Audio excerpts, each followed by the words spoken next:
2, 3. 1, 2, 3. 1, 2, 3. 1, 2, 3.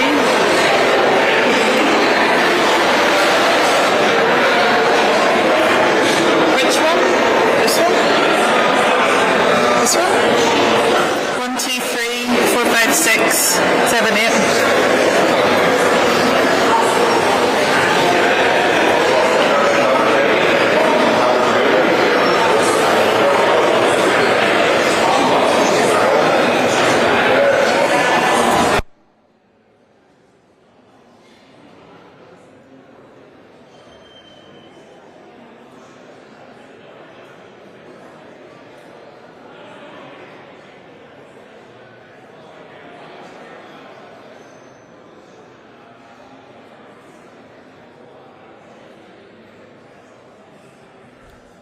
One, two, 1, 2.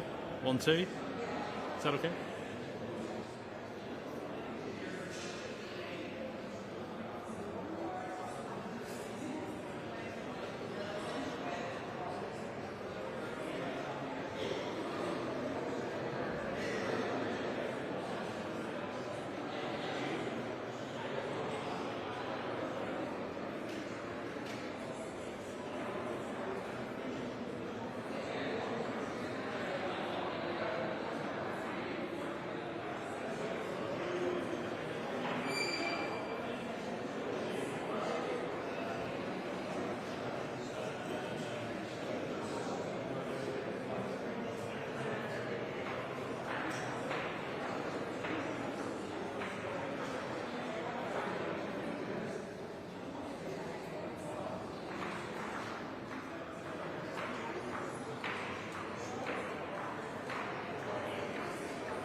Thank you. Well, good afternoon, everybody. Last night's attack in North Belfast was horrific and shocking. Many people are feeling angry and many people are feeling deeply distressed, which is entirely understandable. Violence like this has no place in our community, and my thoughts are very much with the injured man, his loved ones and everyone that's been affected by this horrific attack. I want to firstly thank the emergency services and all of those who responded at the scene, and in particular I pay tribute to the members of the local community and to the PSNI officers who showed courage by putting themselves in harm's way to help bring this vicious attack to an end. We've been in contact throughout the course of today with the Chief Constable, with local representatives, with officials, and we will continue to work closely with all relevant authorities in the days ahead. I give my full support to the community during this extremely difficult time. I urge people to allow the PSNI the space and the time that they require to carry out a full and thorough investigation. The person who is responsible for this horrible crime must face justice and must face the full force of the law.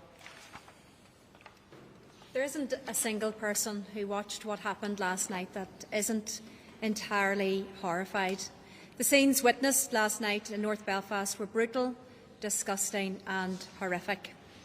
People are angry. People are frightened.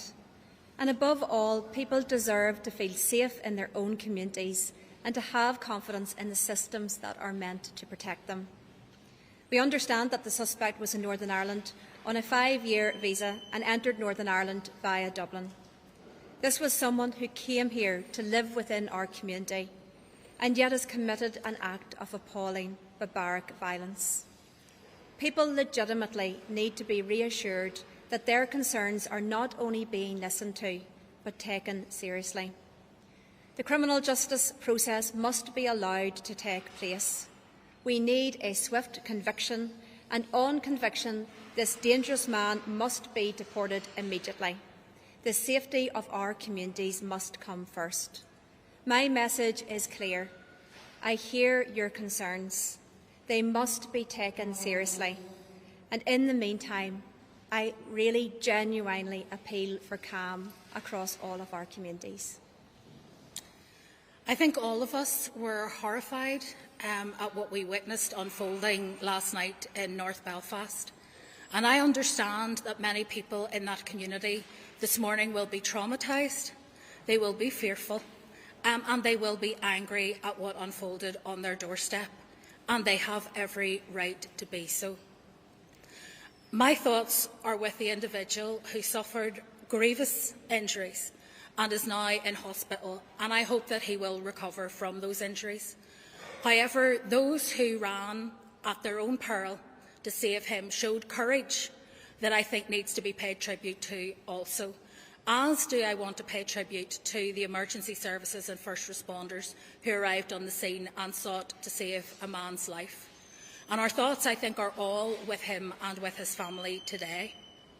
There will, of course, be those who wish to take the pain, the suffering, the fear, the genuine concern in those communities and weaponise it for other purposes. I would appeal to communities not to allow themselves to be used and abused in that way, to remain calm, to allow the police to do their work in terms of their investigation, and to allow the justice system to hold the individual responsible to account for what was a shockingly barbaric attack on our streets. We do not want police resources and other people to be caught up in what could become a very heated situation. We want the police to be able to focus on this investigation and deliver the justice that the victim and his family and the wider community deserves. We also know that there are many in our community today who are fearful, who are afraid because they fear that others will associate them with the person who was involved in this attack. We need to reassure them too that their safety, along with everyone else's safety, is our primary concern. Everyone in Northern Ireland should be safe on our streets. Everyone in Northern Ireland should know that they have a safe place here. And it is my job and the job of all of us in government to make sure that that is the case. And like others before me, I want to appeal for calm I do not want to see people unnecessarily criminalised, unnecessarily in trouble with the law. Allow the justice system to take its course and allow people to be held accountable for their actions under that regime. On behalf of the Policing Board, I condemn this horrific attack. Naturally, our thoughts are with the victim, his loved ones, and all those who witnessed this terrifying incident. And we thank the police officers and ambulance service as first responders, along with those individuals who stepped forward to intervene and ultimately saved the victim's life. I would ask people to desist from speculation about the incident, especially online. Such speculation only feeds fear. Allow the police to investigate and to provide clarity. We understand the community concern, but this is a time for calm heads, to allow the police to do their job. It is not a time for protest. Bringing disruption onto the streets and into communities will serve no purpose. It will only serve to divert policing resources from people in real need of police help. As a community, we must stand united against hatred and against violence. And we thank the political leaders who are working, political and civic leaders who are working with the police at this time to calm tensions. I would ask anyone with information with regard to the incident to contact police directly or through the Crime Stoppers helpline. Thank you for coming, everybody. In the earlier PSNI press conference, Assistant Chief Constable Ryan Henderson described how this morning many people would have woken to the very distressing and harrowing images of the attack in Belfast at around about 10:30 p.m. last night. My thoughts, and I know the thoughts of everybody here, are with the victim of that attack and his family. And that should be the case for everybody in Northern Ireland. The man, who's aged in his 40s, was seriously injured in that attack. I want to especially acknowledge the courage of those members of the public who ran towards danger to intervene and help the injured man, and the PSNI officers who arrived so quickly to arrest the offender. I have absolutely no doubt that those members of the public saved that man's life. What we know so far: this attack happened in Kinnaird Avenue area of Belfast last night at around about 10:30 p.m. Officers arrived within a few short minutes at the scene to detain and arrest the suspect and administer first aid to the victim. Colleagues from the Northern Ireland Ambulance Service arrived a short time after. The victim was taken to hospital with significant injuries.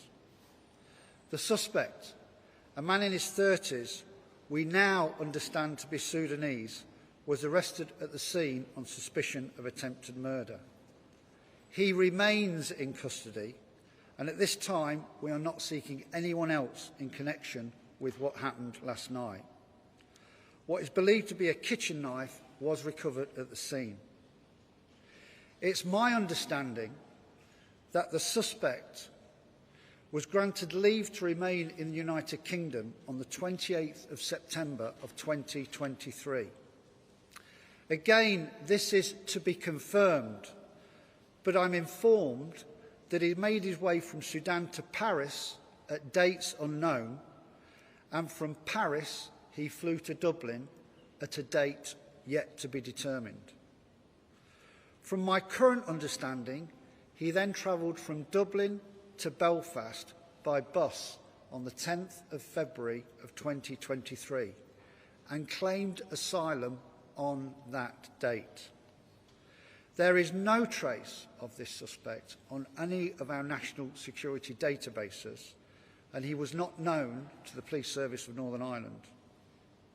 I've been in direct contact with the head of the counter-terrorism policing in the UK.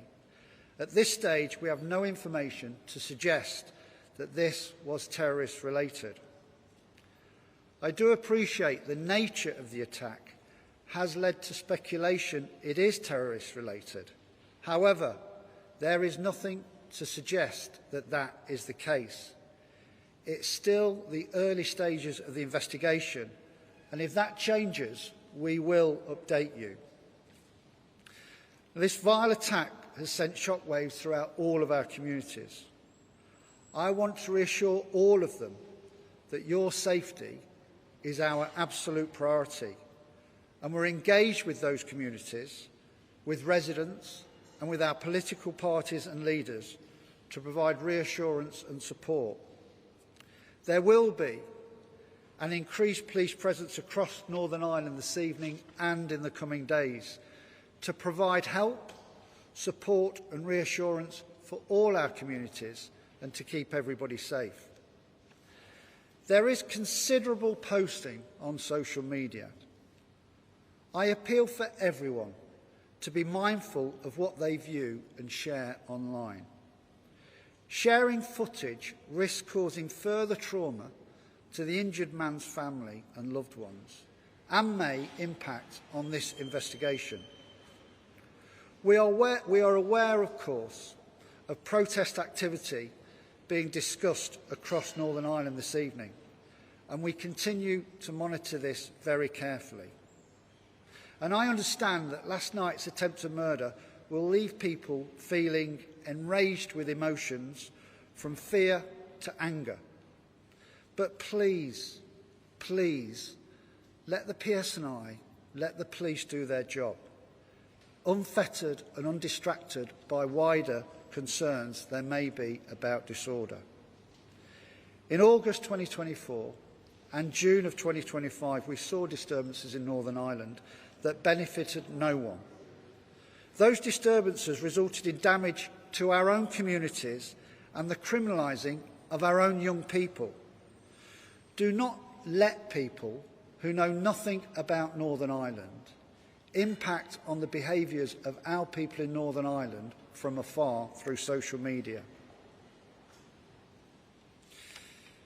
Remember the actions, forgive me, of those members of the public. They truly define our society in Northern Ireland. They saved a man's life last night. Do not let the actions of that man impact on any further harm to anybody else in Northern Ireland. Let us do our job. Act responsibly. Do not let anybody be subject to any further criminal investigation because of what happened last night. Let the criminal justice course take its course. I think we're now happy to take questions.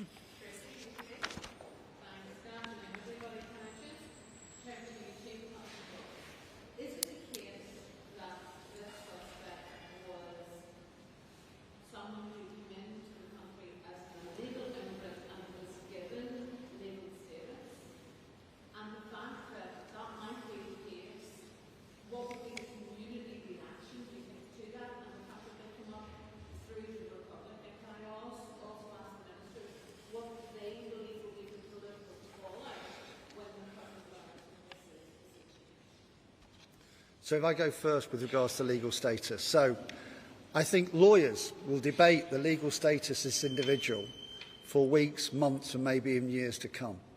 There was nothing to prevent that individual from coming into this country, and he sought leave to remain through his asylum application.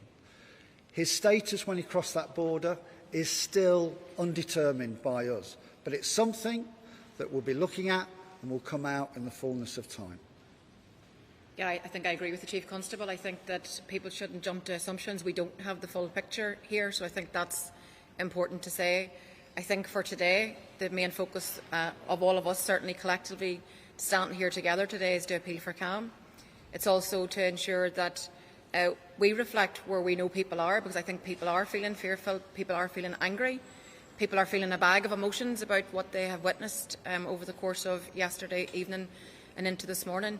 But my message today is one of calm, and don't allow those people that don't care about people here to incite hatred, to incite fear. Don't allow those people who are faceless to orchestrate campaigns and on the streets. I think that is something that I would want to underline from today's press conference. First of all, I welcome that the PSNI have communicated a significant amount of detail in relation to the man that has been arrested for this horrendous criminal offence. That is something I think that across the UK, the PSNI and other police forces have learnt. I called this morning whenever I was speaking to the Chief Constable and again in the Chamber for the maximum amount of information to be given to people, because I think people have the right to know. In terms of the information that we have heard thus far, and I accept that there will be more details to come out, but what is clear is that this was a man that went through a number of other safe countries before he came to Northern Ireland. I was on a call just last Wednesday, a UK-wide call on immigration, and I raised both of those key issues. First of all, the issue in relation to the Irish border. We have been aware for some considerable time that there are people coming across the Irish border to claim asylum in Northern Ireland. Those people, very often, we do not know their background, we do not know the routes that they come through, and we do not know if they have any convictions or any history in another jurisdiction. So I raised that issue to the UK Immigration Minister as a concern and asked once again for action on that, because this is not the first time that I have raised that as well. I also raised the issue of those who come to the United Kingdom and subsequently commit offences, that the UK must be able to deport those individuals much more swiftly than they have done thus far. So both of those issues I raised last Wednesday.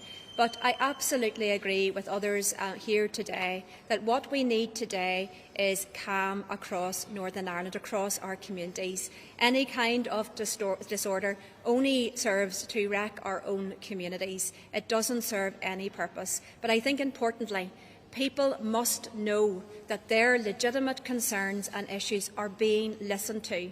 Politics must work for the communities we serve. Communities must feel that the protections that are in place are working to keep them safe. And I think that's why people are worried, that's why people are concerned tonight. And the UK Government, and indeed here at the Assembly, we must listen and we must take action. Well, I think it's very important that we do, as the Chief Constable suggested, and allow this police investigation to take its course. It's very early in that investigation, and there will be further discussions as to how someone came to be here and so on. But irrespective of how they arrived here and what their status was when they were here, what happened last night was horrific and it was unacceptable. And the important thing now is that the police can ensure that all of their focus is on ensuring that this is felt the full force of the law, that it's brought to court and that it's properly litigated in that way.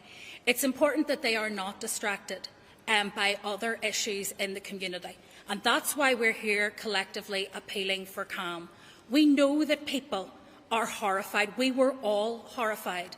It is a frightening thing to see that unfold online in the way that we did. And of course, if you live in that community or in another community, you will be fearful that the same could happen there. And it is right that we should respond to that. But it is important that in our response, it is about protecting everyone in our community from further harm.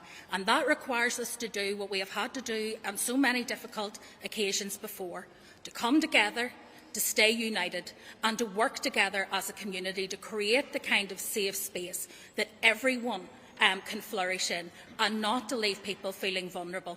I don't want to see a repeat of this on our streets. I have raised the issue with the Home Office in the past around trafficking, both human trafficking and other trafficking across the border. I've raised it also with Jim O'Callaghan, though it is more for the Home Office to do so. But I recognise that there are challenges when you can travel freely. And what we don't want on either side of the border is to see the common travel area being exploited for ill purposes. We have been clear about that. The important thing, however, now is not to demonise any particular community, any particular group of people, or to put people at risk, because there are many people that I've spoken to already today who are fearful about whether or not they will be safe when they return home, about whether they are safe on public transport and to go about their lives and to go to work and do all the things they normally do. That can't be good either for people who have lived here all their lives or for people who have come to make this their home. So we need to create safe communities where everyone is safe, and that's why we're appealing for calm.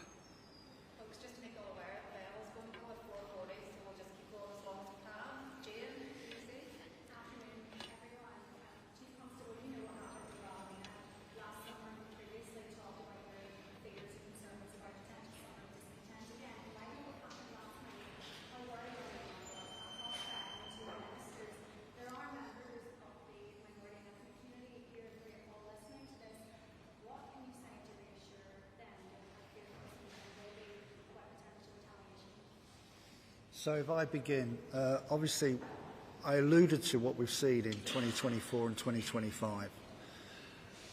People who contribute positively to society in Northern Ireland were attacked last year and the year before. The person responsible for this vile attack is in custody. Let the criminal justice process take its course. We have got incredible communities across Northern Ireland. The challenge we face with today's online toxic nature and the inciting of hatred is that that manifests itself by people doing things that they would not ordinarily do. And they are incited by people who are faceless and know nothing about this brilliant, vibrant place. I said earlier, what defined Northern Ireland last night was the reaction of the neighbours of that victim in going to his aid, without any fear for their own safety. That's the Northern Ireland that I know. And I appeal again, and that's why we're all here today, for everybody who is repulsed by what happened last night to understand the person responsible is in custody. Where there are any concerns about immigration, let's have those through a political debate. Let the criminal justice process take its course. And let's just remember that all of our communities in Northern Ireland almost entirely contribute positively to this place, and don't be fooled or duped into a trap by people online inciting awful behaviour. And just to chime with that very much, I say as First Minister to all of our migrant community that we have no tolerance for sectarianism, for hatred, for division, and to all those people out there that are stoking up tensions, particularly in that social media space, who have no care or interest in the people here but are happy to raise tensions.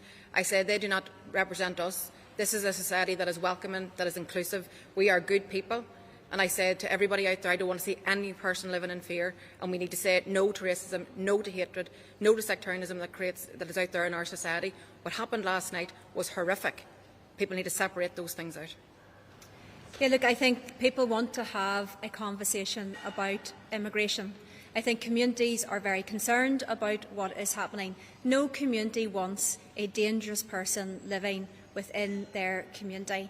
And I do think that people are very frightened about that. That is an entirely separate debate. And I think what we're seeing very often is that frustration from people that their genuinely held concerns are not taken seriously, and there's not the action to follow up to take those issues seriously. And that does, of course, go to the heart of discussions around immigration policy, and particularly discussions around vetting as part of that process. That is entirely separate from issues here in relation to a really genuinely valued part of our community. The people who come here to make Northern Ireland their home. They work in the hospitals, they absolutely hold up our core public services. They are working in our factories and businesses right throughout Northern Ireland. And I speak to those businesses on a regular basis, and I know that they would be completely lost without those hard-working people making such a valuable contribution.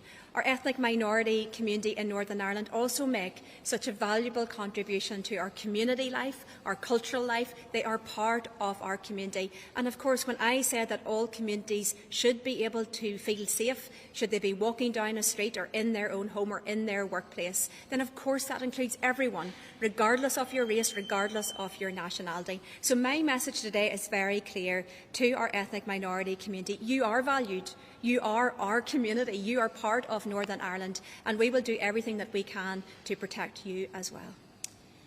Clearly, this is an incident where one individual was responsible.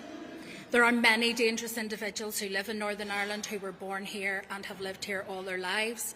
I grew up at a time in this place where my accent alone would have identified me when I went abroad as a potential threat in an airport or a potential threat in a community, and we were often abused for that.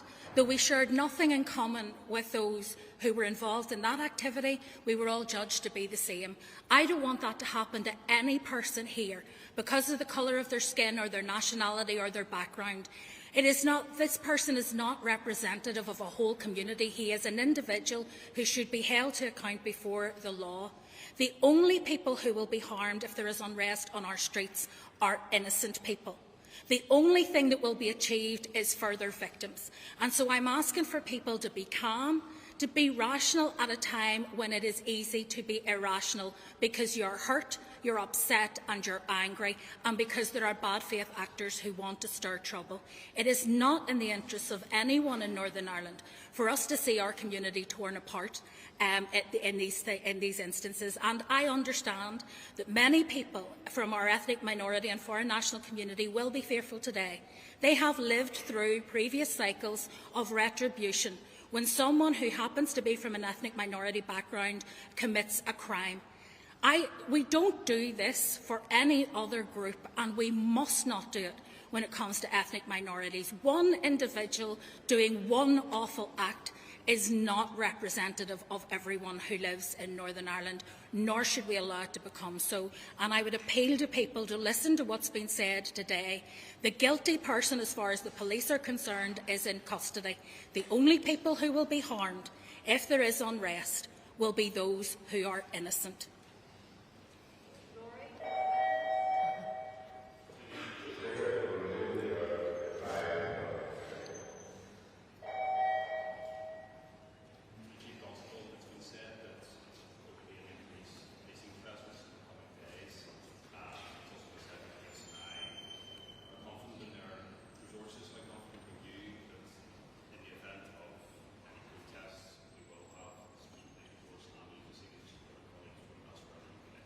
So obviously, it's been alluded to in this press conference around some of the challenges we face in Northern Ireland. We'd already continged for challenges this summer. I was fearful, because of what we've seen in the last 2 years, that we could see a repetition. And last night's events obviously presents a challenge to us. But by us speaking so clearly now about the negative consequences of anybody doing anything that would result in anybody else being put in any way in danger or facing any harm, I'm hoping that sanity will prevail. And in the last 2 years, we've had so many young people in Northern Ireland whose lives have changed forever because they've gone in the criminal justice system, because we've identified them, we've arrested them, and we've successfully prosecuted them for disorder. Please don't do it.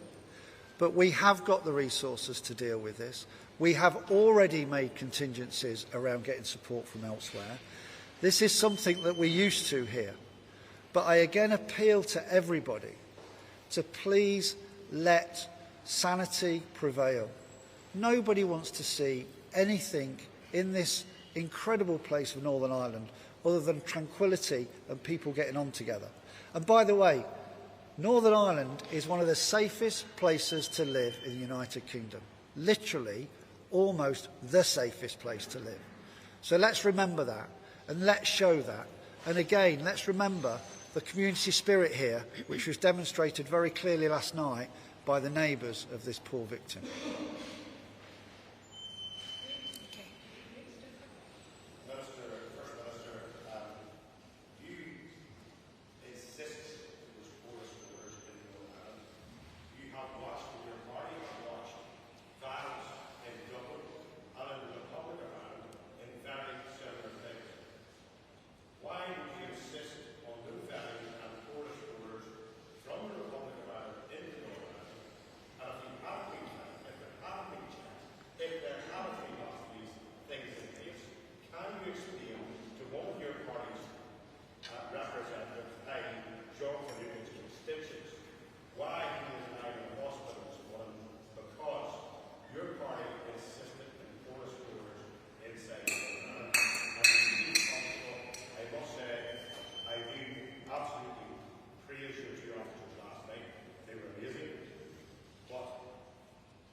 Quite the monologue there, Doug, and fake news, and on the day that's in it, totally inappropriate. I don't know any country that has open borders. I believe in an immigration system that is fair and managed and enforceable and compassionate and human rights compliant, but that is not the debate for today. The debate today is about our society, about our inclusive society, our welcoming society. Our conversation today is about our thoughts are very much with that gentleman who finds himself a victim of that violent and horrific attack last night. Our thoughts today are about creating calm in our society. So I think the message from here, from this platform, is very consistent, and I have no truck with your fake news. But you didn't answer the question. What was your reason for the voters to take? I have no truck with your fake news.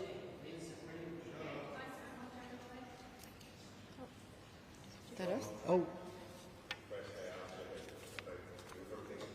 So, yeah, let me deal with that. Listen, the PSNI is probably the most transparent, open and accountable police service that there is in the United Kingdom. I would argue on the island of Ireland. We policed Scarva at the weekend. There were no arrests, there were no injuries. And I know there's been some public concern about the policing response, and we are meeting with community and political leaders to understand their perspective and to explain ours. And what we've done in recent years is show this organisation for the brilliant, brilliant police service it is. You will all have watched Peelers. I appeal to you to actually think about that.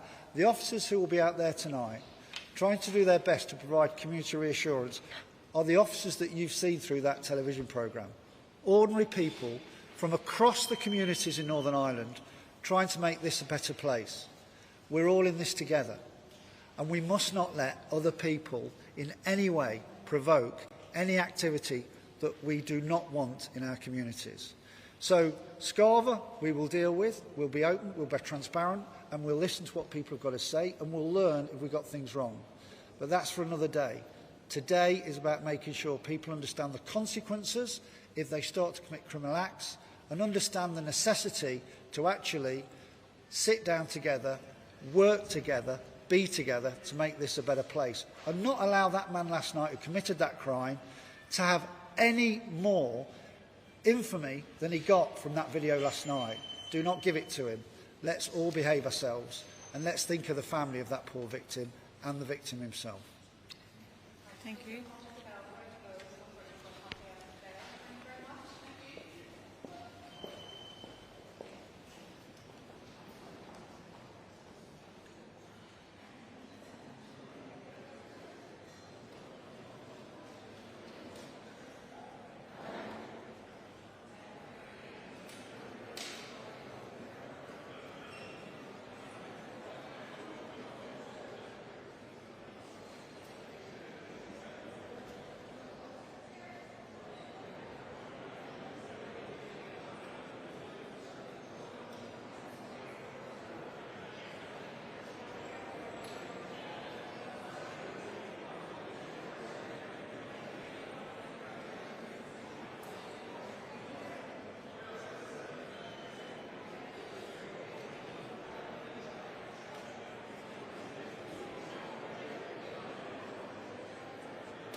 Come forward. Yeah. Come there. Come out. Oh.